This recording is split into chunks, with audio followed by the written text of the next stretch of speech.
Bitcoin, crypto. And welcome back to the Nothing Show, the smallest crypto channel on all of YouTube and all the interwebs and TikTok included. It's been kind of a slow day. It's just to let you know, it's Sunday, 9/12/2021.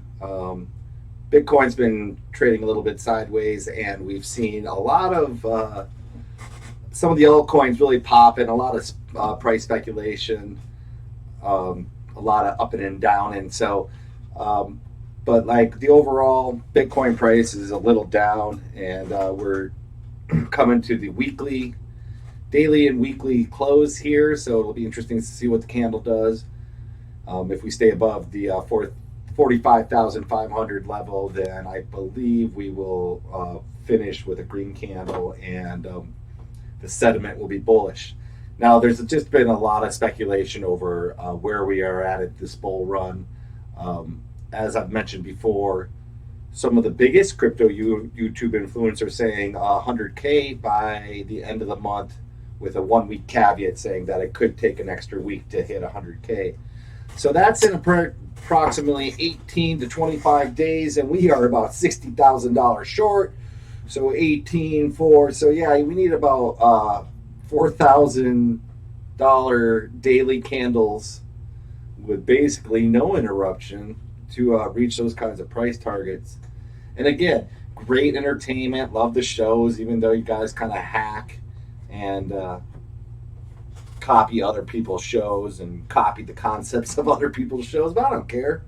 It's entertaining, but it's not where I go for my financial advice or what I strategize. I've talked about this before, but we are relying on our own brain power to do that, and I think that's the right thing to do. That if you're going to just rely on someone else for their advice and opinions, then you should go to an expert, a financial advisor, and do that. Following a YouTube influencer for your financial advice seems like a good recipe for disaster.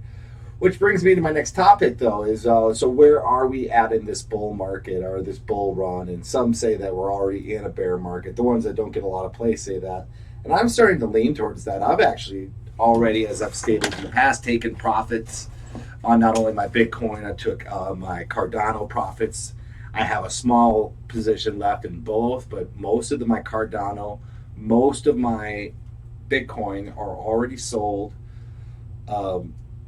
A few of my other altcoins, they're just not worth selling yet. A few of them I plan on holding through the bear market. My HBAR and probably my VeChain and probably my Crow, I'm going to hold to the bear market and dollar cost average and continue to collect. I will probably be stuck with BTT and Doge the rest of my life because they will never get to the price I need them to get to sell them. I probably keep Doge too, just as like a memento to my first crypto token. That being said, so yeah, I've already started I took profits even before the dip, which I feel smart about. Now we may go up. We may see a nice return to this little upward movement, a bull run, if you will, or it may, like I said, we may not need to be a bull run. This just stinks of the May crash of just a few months ago, where we saw this blow off top, and then we saw a big dip, and then we saw things kind of stabilize Bitcoin wise, and we saw altcoins start to pop, and then we saw a big dip. So I'm hoping for the best and planning for the worst. I think a lot of people, again, are going to get caught with their pants down, and you're going to see a huge retracement, possibly before we see even more upward momentum. We'll have to see. We'll see. Have to just keep watching. Again, I haven't been around long enough to really know. I'm kind of just speculating on how it feels to me and how it looks in the charts and how things are presenting themselves the way they did in May. And I just see a lot of similarities. And so I'm thinking, it's a trap. Turn back, it's a trap.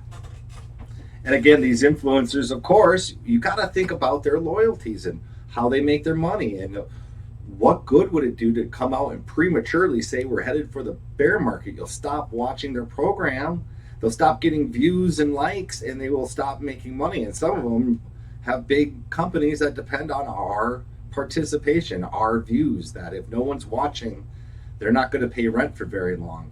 So keep that in mind when they keep trying to pump the market, because when the market pumps, people watch. And when the market dumps, people stop watching, and you can see it in their views. And they can try and twist and turn the truth as much as they want, which I know they will.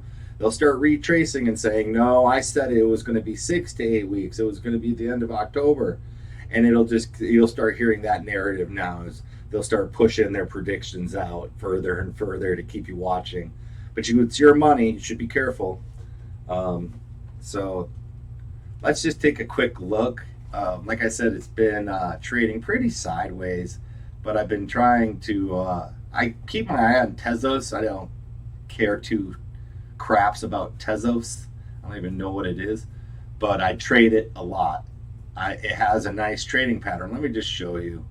I probably shouldn't let my secrets out, but let's just take a look.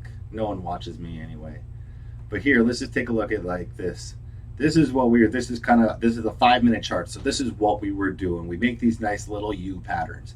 U pattern, U pattern, U pattern. So when we get to the top, I short, and then I short it down to where I think is close to the bottom. And then I get out, and then I wait until I think we're starting to go back up. And then look at the last 2 hours here. This has just been crazy, the price action. And it's just been up and down every 5 minutes, a new pump, a new dump, a new pump, a new dump. And right now it's just hit all-time highs of 7.2. And we need to see a little retracement here. So anyway, let's go back to here. It's been a crazy couple hours with the Tezos trade. I'm hoping to see a retracement there.